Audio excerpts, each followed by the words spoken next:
오늘 여러분과 함께 말씀을 함께 나눌 수 있도록 또 예배할 수 있도록 함께 해주셔서 너무나 감사하게 생각합니다.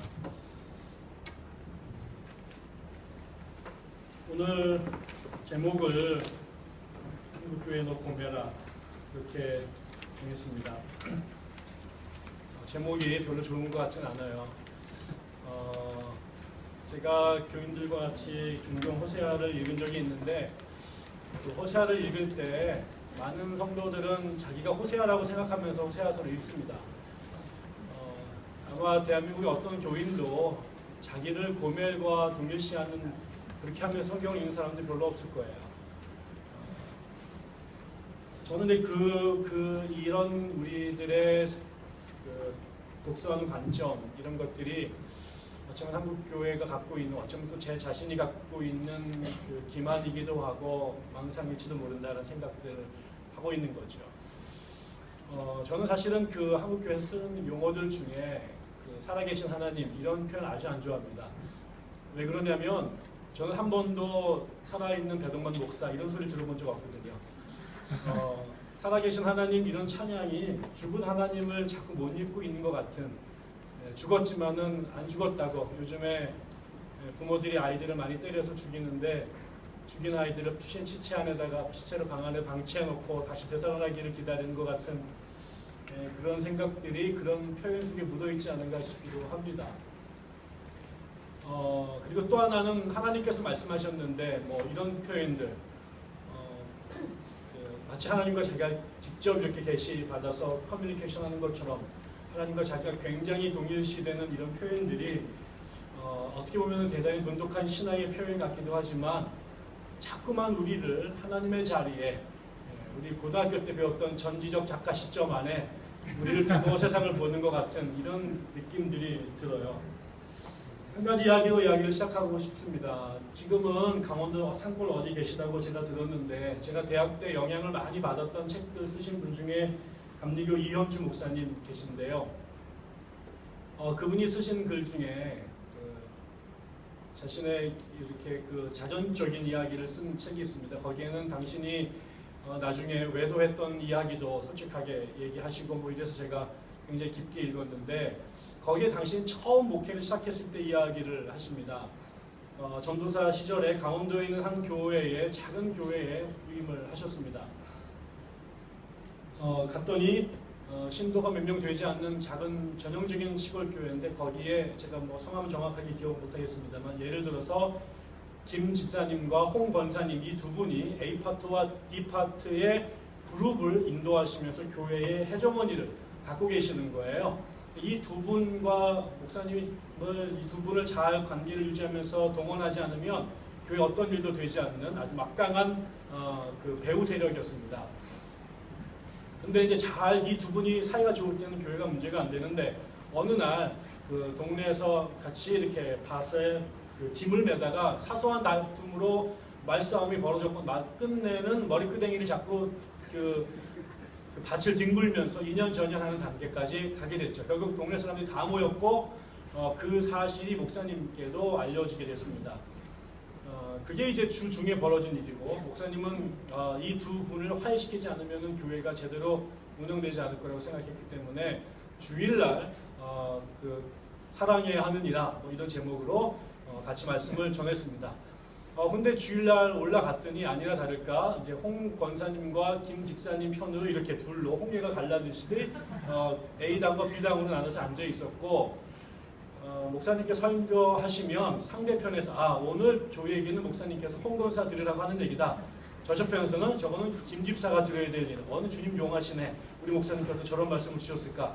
이러면서 목사님께서 사랑해야 된다고 얘기를 하는데 아무도 그 설교를 안 듣고 오늘 저 설교는 저쪽에 애들이 들어야 된다. 저쪽 애들이 들어야 된다. 이렇게 듣고 있는 거죠. 목사님께서 설교를 하시는데 이게 전혀 반응이 없는 걸 아시고 맥이 툭 빠지셔서 설교를 중지하셨습니다. 그리고 화가 너무 나셔서 내가 목사가 이렇게 하나님 말씀을 근거해서 설교를 하는데 어떻게 아무도 안 들을 수 있느냐. 난 이런 교회 처음 봤다. 당신들이 회개하기 전까지 그 다음에 화해해서 나를 찾아올 때까지 내가 금식에 들어가겠다. 이러고 예배당을 나가셨습니다. 그리고 월요일이 됐죠. 목사님은 당연히 이 정도 사태가 되면 한국인의 정서상 월요일쯤에 김 집사님과 홍 권사님이 손을 들고 목사님 찾아오셔서 아니 우리가 잘못했는데 왜 목사님 밥을 굶으십니까? 잘못했습니다. 잘 살겠습니다. 이렇게 회개할 줄 알았는데 월요일 되는데 아무도 안 나오더래요. 이게 보통은 월요일날 그냥 마실 나오듯이 뭐 고구마 들고 뭐 이게 감자 들고 늘 왔는데 그날따라 아무도 안 나오더라는 거죠. 근데 목사님은 하나님께 대중들 앞에서 약속했기 때문에 금식을 꼬박 하루를 하셨는데 아무도 안 나타났습니다. 화요일이 되니까 안 나타나고요. 수요일이 되면 안 나타나는 거죠. 목사님께서 금식을 하는데 점점점 부하가 치밀어 오르기 시작한 거예요. 내가 왜 지들을 위해서 이렇게 했는데 왜 아무도 나한테 반응을 안 하나. 토요일 아침이 됐습니다. 토요일 아침이 됐는데 새벽 예배 드리고 오셔서 목사님께서 폭발을 하셨죠. 하나님 앞에 들어가서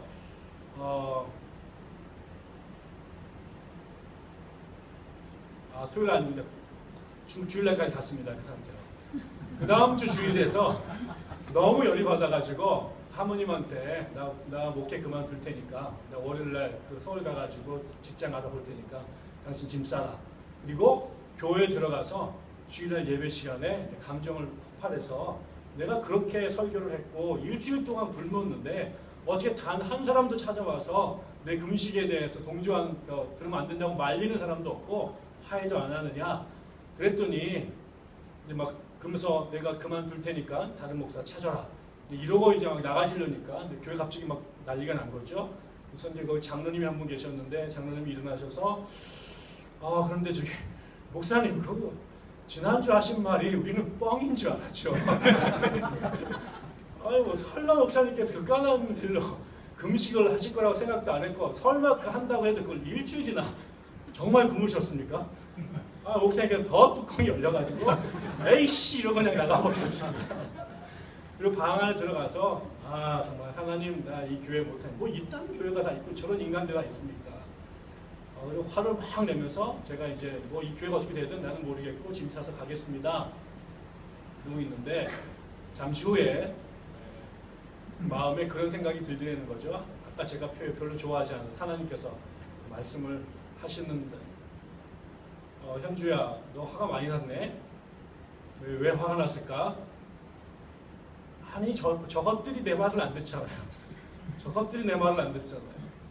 그래 네가 저것들이 네 말 안 들으니까 너 열받았지. 네가 담임 목사인데 담임 목사를 무시하니까 그렇지?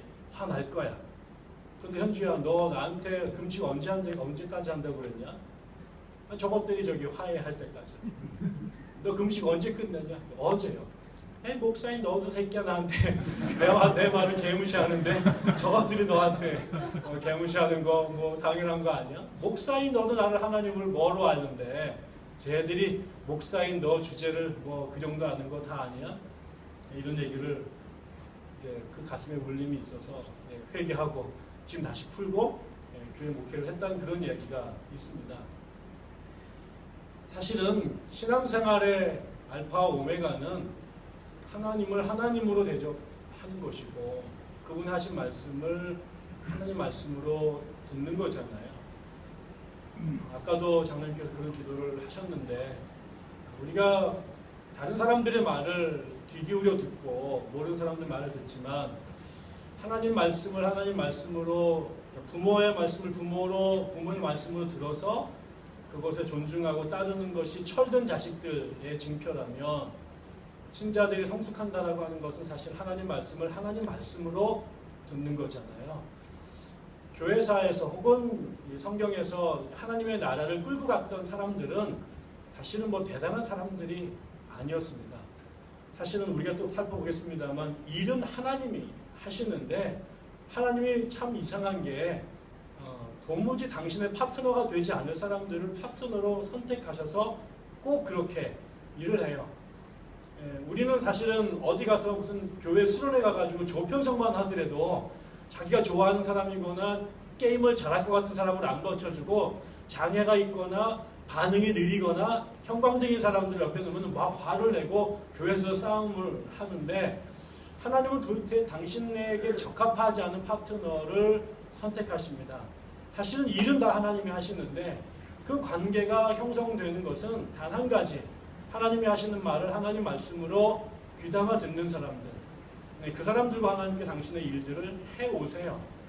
그런데 언제부터인가 그래도 한국교회가 처음에 부흥하고 교회가 교회다워졌을 때는 적어도 우리가 뭐 신학이 유식하거나 어떤 교회 문화가 발전하지는 않았지만 그냥 글도 잘 못 읽는 분들이 교회 예배당에 모였고 가방들 다 잡고 헌금 한 푼 제대로 드릴 게 없고 뭐 초대교회 보니까 하나님께 이 11조를 드려야 되는데 드릴 돈이 없어서 돈 대신 나를 하나님께 연보로 드렸던, 그래서 그 나를 하나님 앞에 와서 봉사하는 것으로 돈 드리는 걸 대시했었던 그런 전통들이 있는 걸 보면 참 가진 게 없고 배운 게 없는 사람들인데, 그 사람들 통해 하나님께서 놀라운 일들을 하셨던 것은 단 하나, 그 말씀이 하나님 말씀이라니까 그 말씀을 두렵고 두렵게 생각해서 그 말씀에 어리석고 연약하지만 주섬주섬 그 말씀에 순종했던 사람들, 그분들 다 대학 나오지 않으신 분들, 돈 제대로 갖고 벗지 못하신 분들,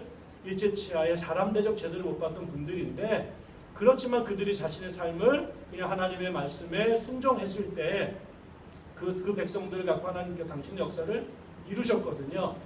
근데 최근에 와서 하나님 한국교회가 세상에서 가장 빠르게 세상을 빠르게 성장하며 전 세계를 정확하게 했으나 또 가장 빠르게 부패하면서 전 세계의 조롱거리가 되고 있는 지금을 보면 다 많이 배우고 많이 갖고 능력이 있는데 단 한 가지, 하나님 말씀을 하나님 말씀으로 아무도 안 여기는 것 같아요.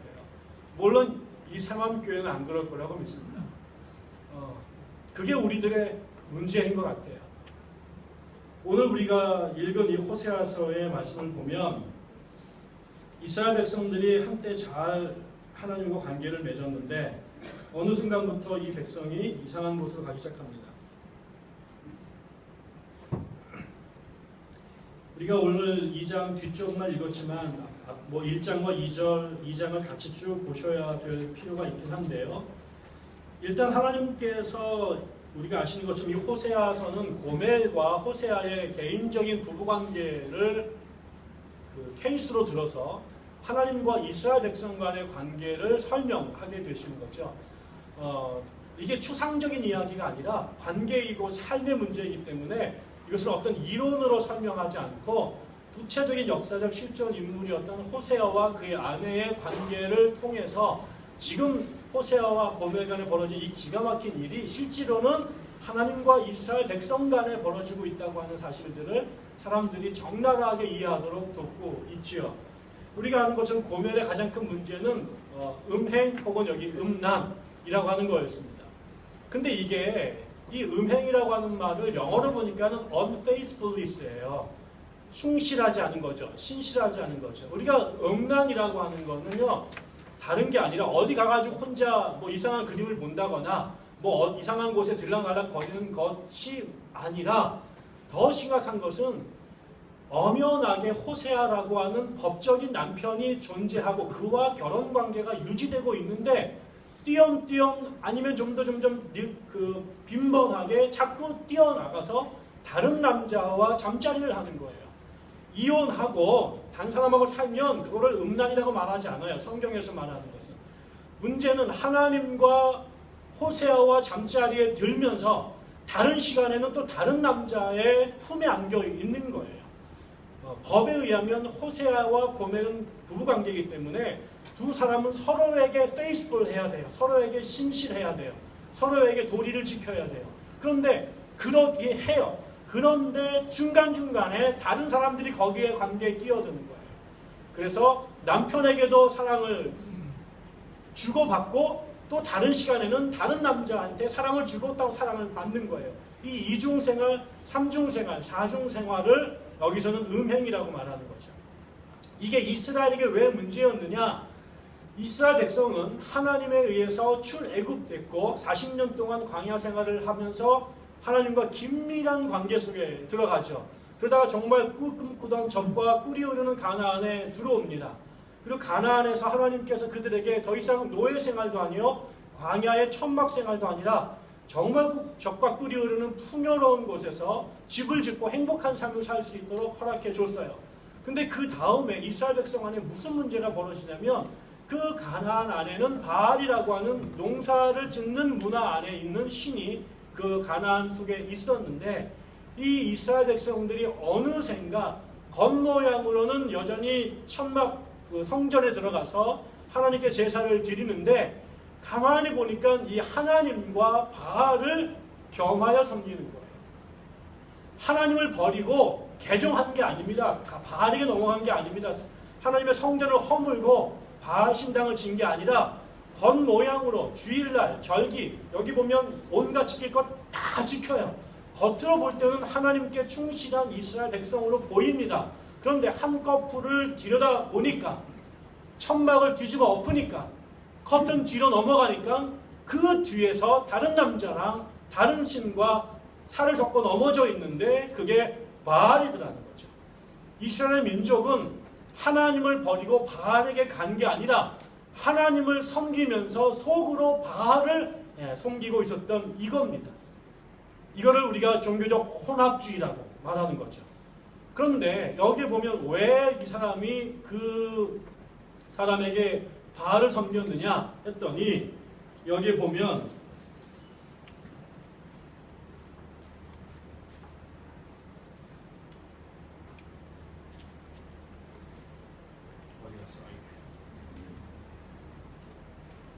여기 보면 이 사람들이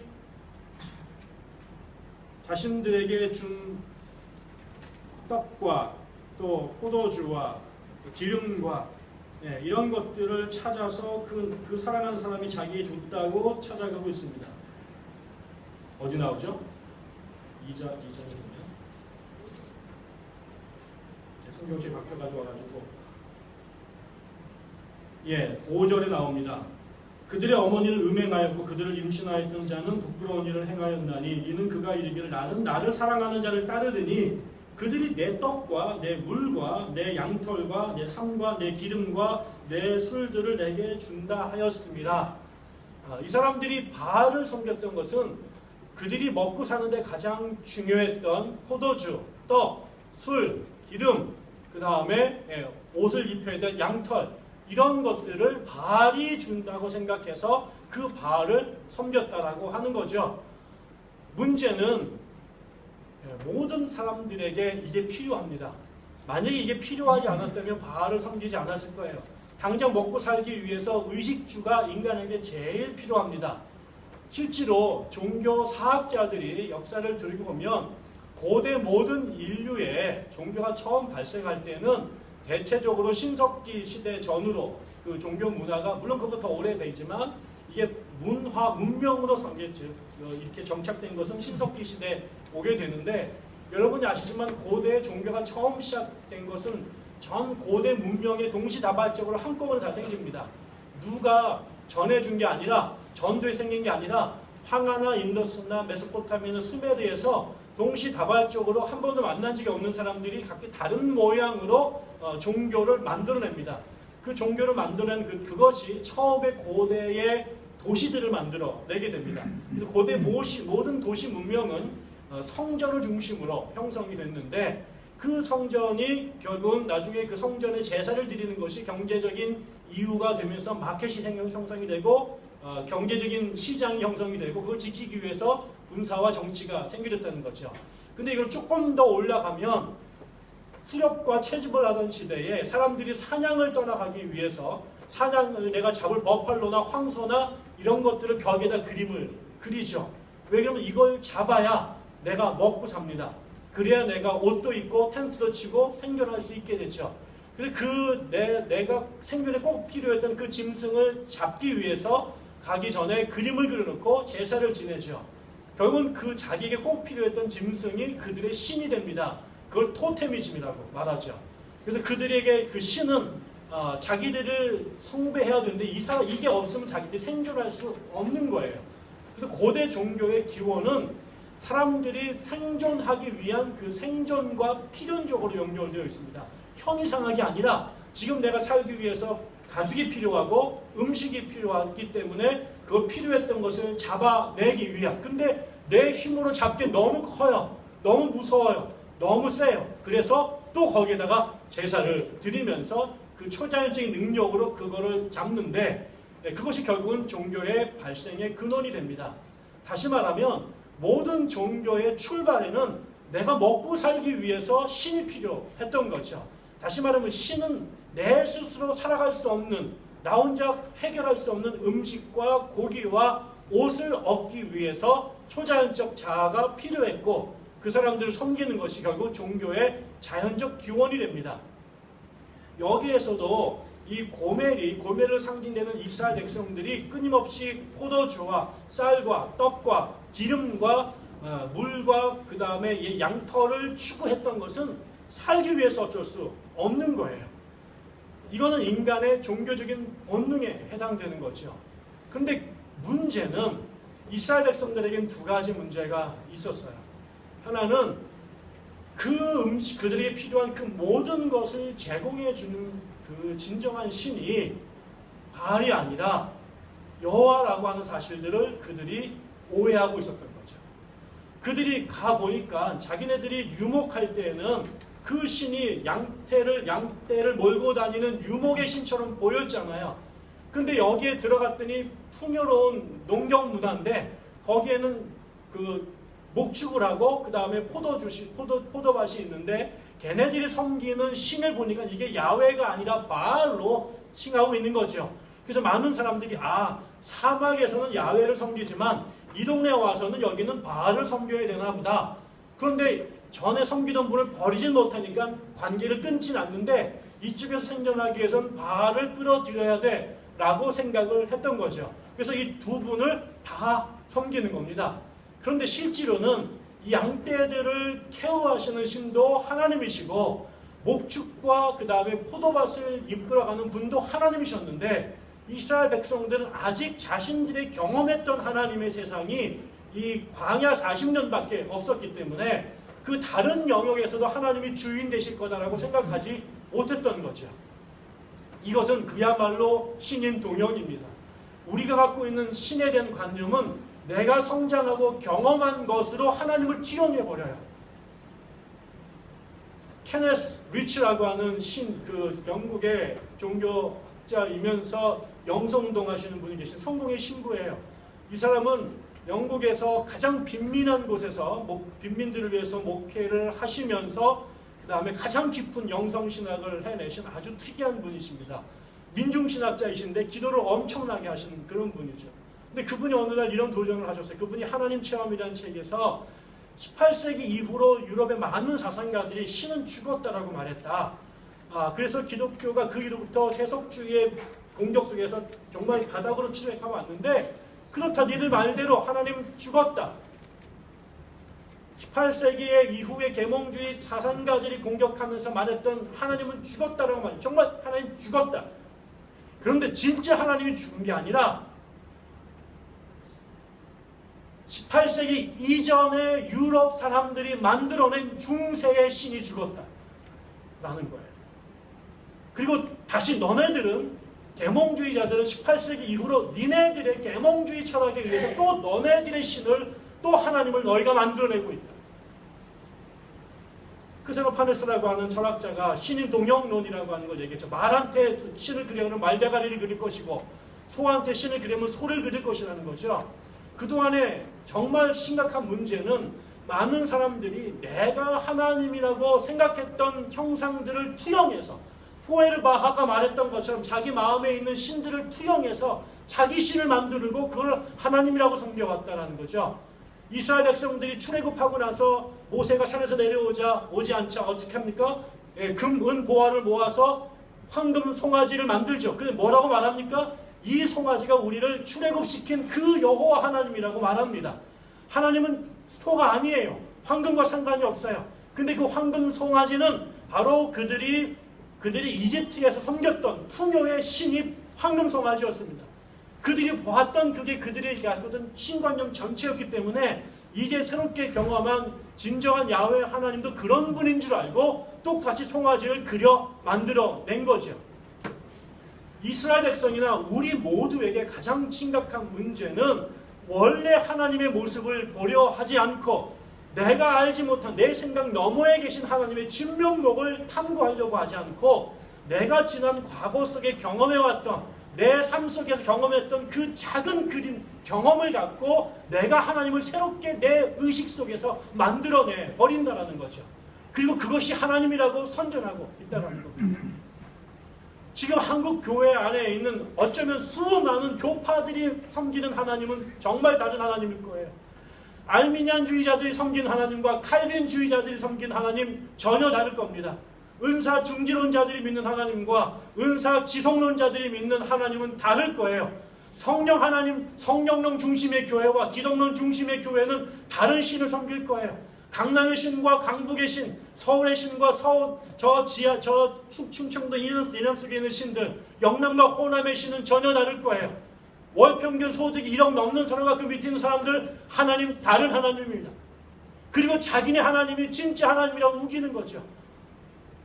한국은 동네마다 이제는 진정한 한국인 5만 개가 넘는 그 교회들은 우주 보편적인 우리 모두를 창조하시고 구속하시고 지탱하시는 그 하나님이 아니라 과거의 동네마다 자신들의 지역신들, 토착신들을 섬겼던 것처럼 동네마다 교회마다 지금 전혀 다른 한 버전의 하나님을 자기들이 만들어내서 그 하나님이 진짜 하나님이라고 섬기고 있는지 모른다는 거죠.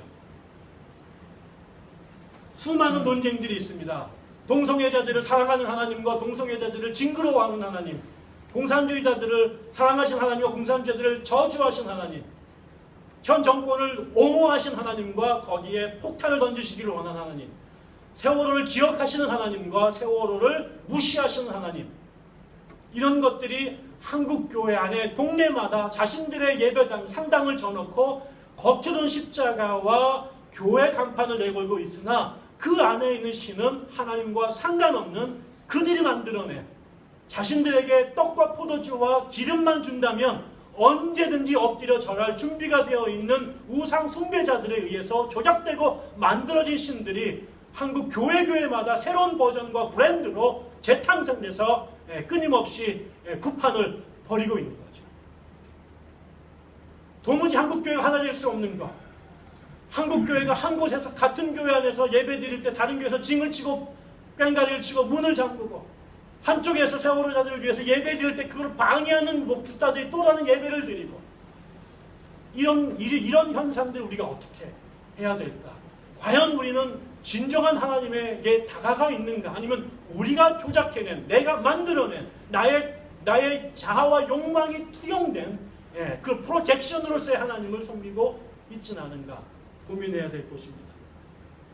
하나님이 이것이 하나님에게 얼마나 화가 났는지 모릅니다. 그래서 그분이 이스라엘 백성들을 향한 내가 지금 너희들의 그 행태가 나를 얼마나 부끄럽게 하고 자존심 상하게 하고 나를 정말 속상하게 하는지가 여기에서는 고멜의 세 자녀의 이름을 통해 표현되죠. 그 아들들의 자녀의 세 명의 이름이 이렇게 되어 있습니다. 임신을 해서 애를 낳는데 첫 번째 아이를 이스르엘이라 하고, 내가 이스르엘 1장 4절입니다. 이스르엘의 피를 에후의 집에 갚고 이스라엘 족속의 나라를 패할 것입니다. 그날 내가 이스라엘 골짜기에서 이스라엘의 활을 꺾으리라. 이거는요, 이스르엘이라고 하는 지역은 북이스라엘에 있는 아주 풍요로운, 정말 하나님께서 이스라엘에게 말씀하신 젖과 꿀이 흐르는 땅의 가장 대표적인 곳입니다. 여기가 뭐가 있던 곳이냐면요, 아합 왕이 강제로 포도밭을 뺏었던 라봇의 포도원이 있던 곳입니다. 임금이 그렇게 폭력적으로 불법을 행하면서까지 뺏고 싶을 만큼 그 동네에서 가장 좋은 포도가 나던 그 옥토가 이스라엘입니다. 이것은 정말 하나님께서 이스라엘 백성들에게 주셨던 젖과 꿀이 흐르는 땅의 가장 대표적 토지입니다. 그런데 나중에 그 이스라엘은 예후가 아합과 그 이사벨을 쳐 죽였던 것이고, 또 아합이 라봇의 포도밭을 뺏었던 것이고, 그래서 가장 하나님께서 물질적인 풍요와 번영을 주던 그 땅을 없애버리겠다는 거죠. 물질적으로 너희들에게 내가 그동안 약속했던, 그 고생하면서 40년 동안 너에게 약속했던 그 축복을, 이 땅의 물질적 축복을 완전히 박탈시켜 버리겠다는 거죠. 두 번째가 6절에 보면 딸을 낳는데 그 딸의 이름을 루하마라고 말하는데, 이게 로자는 부정, 낫이란 뜻입니다. 그러면서 이게 원래 루하마라고 하는 것은 긍휼이란 뜻입니다. 하나님께서 내가 이스라엘 백성들을 긍휼히 여기셨죠. 그래서 그 이집트에서 400년 동안 노예살이 같은 정말 고생을 할 때 그들의 탄식 소리를 하나님께서 들으셨고, 그게 하나님을 감동시키셔서 그들에게 긍휼을 베푸셨기 때문에 그들을 구원해 냈던 거죠. 하나님이 이스라엘 백성이 뭐가 중불나게 좋아서 그런 게 아니라, 그들은 한 번도 하나님을 기쁘시게 해드린 적이 없지만 하나님이 일방적으로 세상에 가장 연약한 이 민족을 불쌍히 여기셨기 때문에 그 민족이 구원도 받았고 하나님의 선민으로 역사의 주인공이 됐던 거죠. 그런데 내가 그 긍휼을 거두시겠다는 겁니다. 마지막에 이름은 로루하마라고 줬는데, 이것도 로자가 낫이란 뜻이고요. 루하마라고 하는 것은 로암미죠. 로암미는 암미가 나의 백성이라는 뜻인데, 내가 더 이상 너를 나의 백성으로 여기지 않겠다라고 하는 거예요.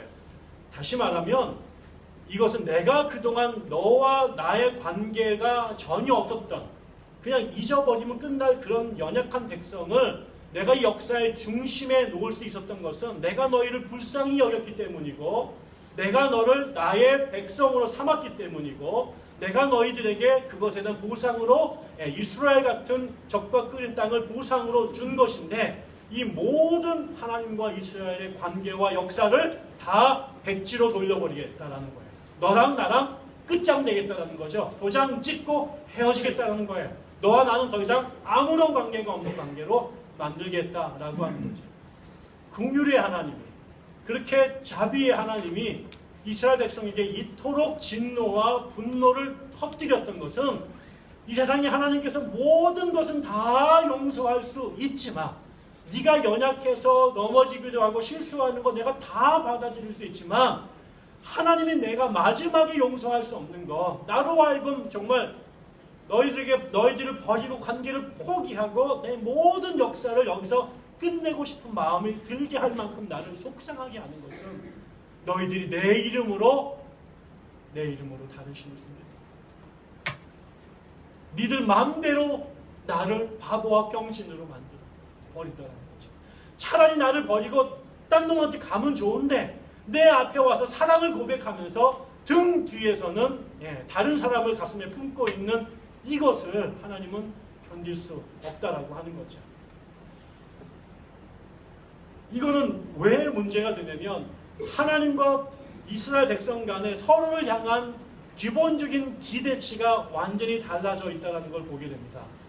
이스라엘 백성들은 하나님이 이스라엘을 사랑해서 맺어진 관계를 빼놓고는 이스라엘 백성은 세상에 어떤 사람하고도 아무도 다르지 않아요. 세상의 모든 사람들이 먹고 사는 문제 때문에 종교를 만들었듯이, 이스라엘 백성들이 하나님께 나올 때도 세상의 다른 민족과 똑같은 기대치와 동기 속에서 나온다라는 거죠.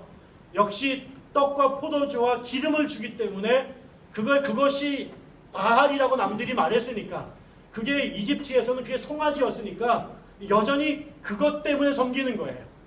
한국의 기독교인들이 착각하지 말아야 될 게 있어요. 여러분이 잘나서 하나님 선택하신 거 아니에요. 여러분들이 타 종교보다 절대로 우월하지 않아요. 여러분들은 다른 사람들 더 고생하자고 폼 잡으면 안 돼요. 저는 제일 꼴배기 싫은 게 장로교인들이 장자교단을 말 쓰는 거예요. 저는 성결교단이기 때문에 트라우마가 있어요. 장로교인이 그럼 지금 우리는 뭐야, 서출인가? 근데 그거는 아주 근거 없는 우월의식이에요. 당신네들이 장로교를 믿든 아니면 칼빈의 영향을 받았든 아니면 먼저 믿었든 어디 믿었든, 우리가 하나님 앞에 그 사랑과 특권을 누릴만 하기 때문에 하나님께 사랑을 받는 것 아니에요. 여러분, 우리들 대부분이 교회에 나올 때 그 사람들 안에 정말 우리나라의 민주화를 위해서, 아니면 종교의 평화를 위해서, 아니면 선한 이웃을 위해서 십자가를 지으려고 예수를 믿는 사람 거의 없어요. 우리나라에 어떤 교회가 타락하고 어떤 교회가 무너지고, 이건 다 정도의 차이가 있죠. 누가 그러더라고요. 대한민국은 두 가지 교회가 있다. 대형교회, 그 다음에 대형교회를 꿈꾸는 작은 교회. 강남에 있거나 저 제주도 마라도에 있거나 교회 나오는 사람들의 가슴 속에 있는 가장 중요한 게 있어요. 여기에 가면 더 많은 포도주와 더 많은 기름과 더 많은 양털을 얻을 수 있을까 하는 그 기대감 때문이죠. 우리 어머니가 교회를 오랫동안 방황하고 안 나가셨는데 마지막에 우리 숙모에게 낚이셨어요. 부평 순복음교회에 다니셨는데 우리 어머니를 전도할 때 제가 옆에 있었어요. 전도하는데 단 한 방에 넘어가셨어요. 뭐였냐면 고모가 교회를 나가야 덕만이가 잘 돼요. 우리 어머니에겐 아들이, 큰아들이 우주의 중심이세요. 남편 잘못 만나서 고생한 모든 것을 큰아들에게 쏟으셨고 내 동생 밑에 둘이 있는데 걔네들은 이 땅에 존재하는 가장 심각한 차별을 받고 자랐습니다. 네, 선택과 집중을 큰아들에게 몰빵을 하셨죠. 그 어머니는 정말 저를 위해서라면 정말 광화문에 춤을 추라고 해도 대낮에 춤을 추실 여자예요. 그 사람에게 당신이 하나님 믿으면 그게 무슨 십자가를 지고 골고다로 올라가서 세계 선교와 복음화를 헌신하는 게 아니라 당신이 예수를 믿으면 당신 덕택에 하나님께서 그 아들을 축복하실 것이다. 어느 날요 저희 고모가 우리나라 5대 무당 중에 한 명이셨는데 굉장히 유명한 분이었는데 저한테 전화가 왔어요. 덕만아, 우리 여기 마석에 좋은 곳에 자리가 났는데 여기다 예배당 하나 차리면 잘 될 것 같다. 아니 무당이 왜 그런 제 이름도 그 고모가 줘줬어요. 이름이 뭐냐? 덕이 많은 사람이 되게 아니라 제가 우리 아버지 결혼해서 너무나 가난하게 사는데 이분이 황해도 분이신데요. 옹진에서 만석지기 이름이 덕만이었다는 거예요. 그래서 잘 먹고 잘 살려고 덕만으로 져준 거죠. 이게 무당이 한 일이에요. 무당에게는 그게 궁극적 관심이에요. 자기를 찾아오는 사람들의 100%가 덕만이처럼 되고 싶은 거였어요. 그래서 점을 보고 구슬하는 거예요. 그런데 교회에 찾아오는 사람들도 다 거의 99.9%는 똑같은 욕망으로 가는 거예요. 옛날에 무당을 쫓아갔는데 별 볼 일 없어요. 교회 전적으로 불교로 옮겼는데 여기도 별 볼 일 없는 것 같아요. 그러다가 돌고 돌아서 예배당에 온 거예요. 여기서 좀 잘 됐어요. 그래서 남아 있는 거죠. 근데 교회도 이쪽 목사님은 별로 영빨이 없는데 이쪽까지 용한 것 같아요. 그럼 이쪽으로 옮겼다는 거죠. 이 모든 것 안에 있는 이 기본적인 종교성은 얼마나 이 종교 안에 이 신을 통해서 내가 더 많은 금과 은을 얻어낼 수 있을까? 얼마나 많은 포도주와 양털을 받아낼까라고 하는 것으로 한국교회에 모두가 앉아있는 거죠.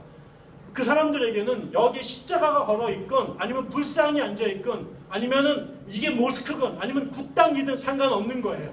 나에게 더 많은 금과 은과 포도주와 양털만 줄 수 있다면 나는 어젯밤에는 부처의 품에 안기고 그 다음에는 내가 자본의 품에 안기고 내가 이번에 미국의 품에 안기고 그 다음에는 내가 한나라의 정권이 나를 안길 수 있는 마음의 준비가 되어 있는 거예요. 이게 한국교회 안에 그대로 남아있어요. 이게 하나님을 견딜 수 없게 만드는 거예요. 차라리 걷어차고 나가서 타 종교로 가거나 완전한 무신론자로 정체성을 확립하면 좋은데 겉으로는 예배를 드리는 거예요. 예배 드리고 11조 내고 헌금하고 찬양 노래 다 불러요.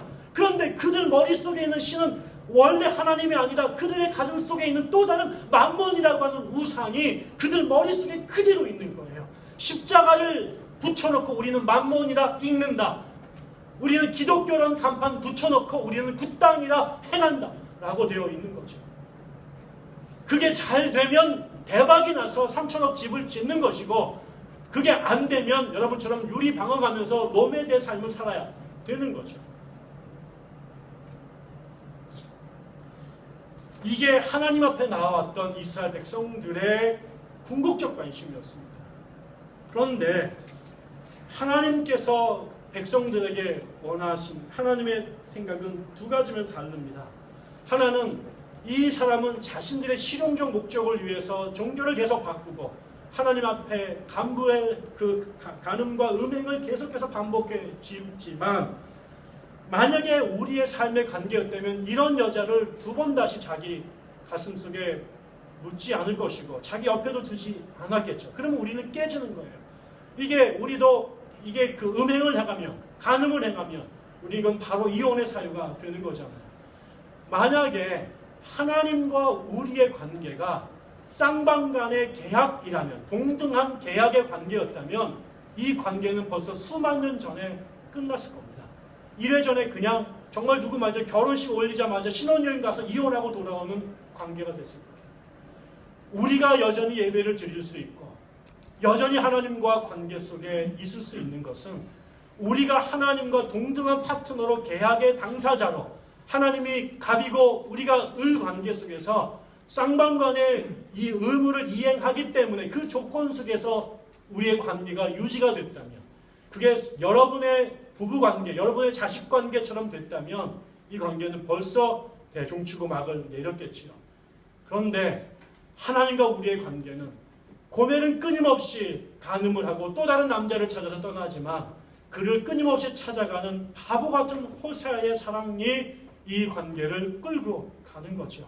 잘하기 때문에 관계가 형성돼서 끌고 가는 것이 아니라 끊임없이 저주하고 관계를 끊을 수밖에 없음에도 불구하고 도무지 사람의 생각으로는 설명과 이해가 되지 않는 그분의 일방적이고 정말 바닥이 없는 그 용서와 사랑으로 이 관계가 계속하는 거죠.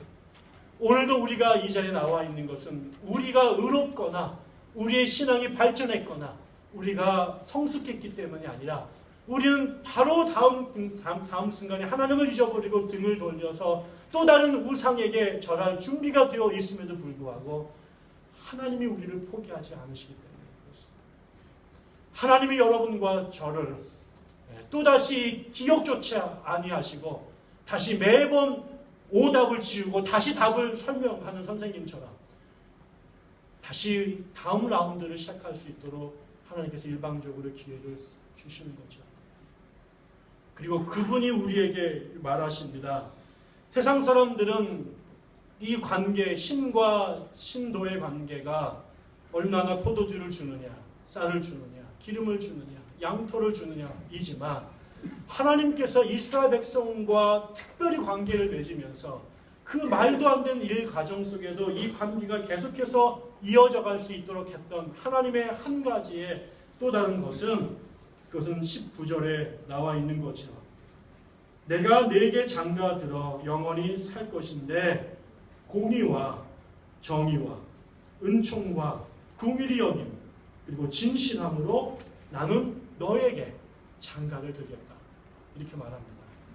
우리는 하나님에게 금은 그 다음에 기름과 포도주를 바라고 나갔지만 하나님이 우리의 관계를 계속해서 그럼에도 불구하고 이 관계를 끌고 갈 수 있는 것 그리고 그 백성들 말도 안 되는 부인을 데리고 자식을 낳고 가정을 꾸려나갈 수 있는 것은 하나님께서 우리의 관계를 끌고 나가시는 동기와 목적이 우리와 다르십니다.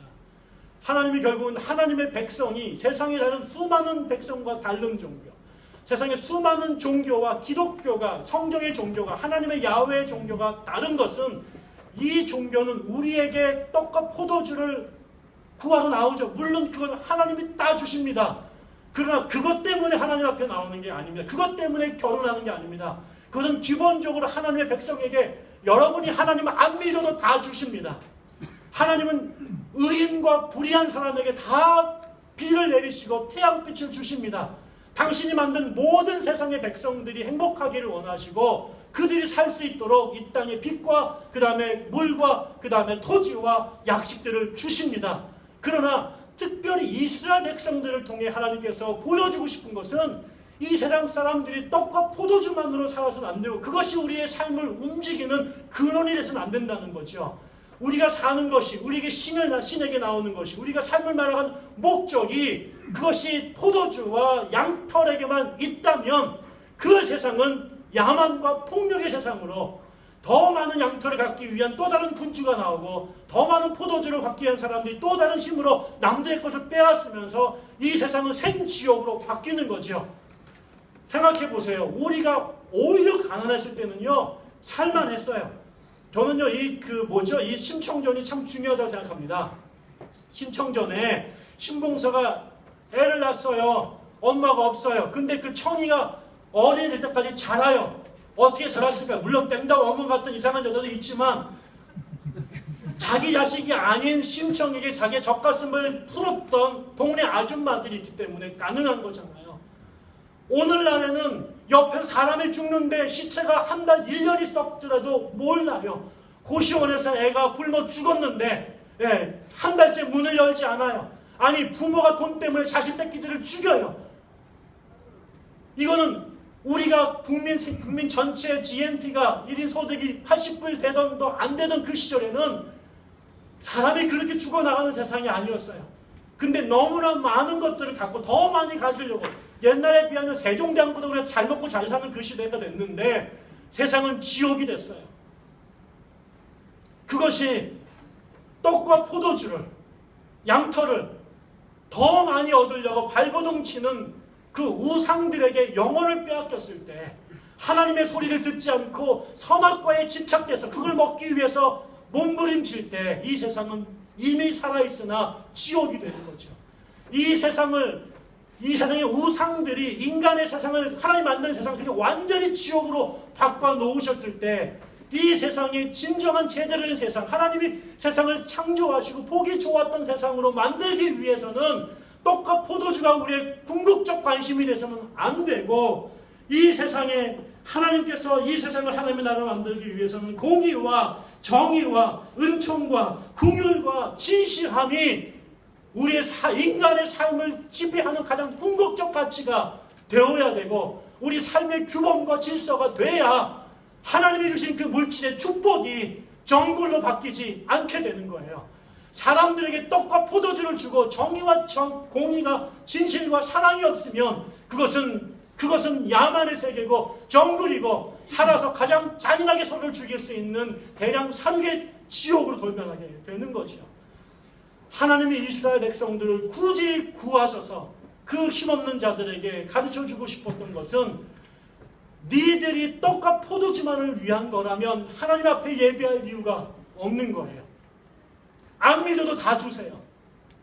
여러분이 예수 믿어서 더 잘 먹고 잘 사는 웃기지 마세요. 이건희 씨가 기독교인입니까? 우리나라 30대 대기업들 가운데 기독교인이 몇 %일까요? IMF 때 장로님들 안 망했나요? 예수 믿는다고 사업이 다 필요하나요? 유언들처럼 기독교인들 간판에다가 피를 발라놓으면 경기가 가다가 거기만 넘어가든가요? 본 적이 없어요. 예수 믿는다면 다 서울대에 들어가고 고등고시 다 붙나요? 아니에요. 아니에요. 그러나 이 세상이 떡과 포도주만을 앙망하는 미친 세상으로 지옥으로 돌변하지 않도록 브레이크를 잡아주고 여기가 정말 하나님께서 꿈꾸시던 이사야 11장의 그 세상, 성령이 오셔서 하나님의 아는 지식이 넘쳐나서 어린아이가 사자굴에 독사와 손을 넣어도 물지 않고 사자와 어린 양이 함께 뒹구는 그 세상을 만들기 위해서는 하나님으로부터 들어야 될 소리가 있는 거죠. 그것은 떡과 포도주에 대한 우리의 집착이 아니라 정의와 공의와 진실함과 긍휼함과 사랑이라고 하는 이것이 우리가 하나님으로부터 들어야 될 이 시대의 메시지인 거죠. 저는 이 새만교회가 모두가 하나님의 십자가를 걸어놓고 쿠판을 벌이고 있는 이 미친 자본의 막론의 신자유주의 종교 시대에 이 세상을 향하여 하나님께서 원하시는, 하나님께서 지금 호사를 통해서 울부짖으시는 이 정의와 공의와 진실함과 긍휼과 자비의 복음을 선포하는 그런 교회가 됐으면 좋겠습니다. 그렇게 해서 하나님과 온전한 사랑의 관계, 진정한 부부의 관계, 그런 관계로 회복되는 역사가 새만교회로부터 흘러넘쳐가게 됐으면 참 좋겠습니다. 박 목사님께서 수십 년 동안 외쳐오신 이 말씀이 여러분의 가슴에 하나님의 음성으로 전달됐으면 좋겠고요. 그것이 여러분의 가정을 통해서, 여러분의 직장을 통해서 또 다른 교회들로 흘러넘쳐 언제가 주께서 꿈꾸셨던 하나님의 창조의 그 비전이 한국교회 안에 이루어지는 그날이 됐으면 좋겠습니다. 그래서 모두 다 곰에 같았던 그들이 이 하나님의 은혜 가운데 드디어 정신을 차리고 각성하고 깨어져서 하나님 앞에 돌아와 내가 다시는 바알을 내 남편이라 부르지 않고 여호와 하나님 당신을 내 하나님으로 섬기겠노라고 회개하고 돌아오는 그 시대가 임하기를 주의 이름으로 축원드립니다. 아멘. 기도하겠습니다.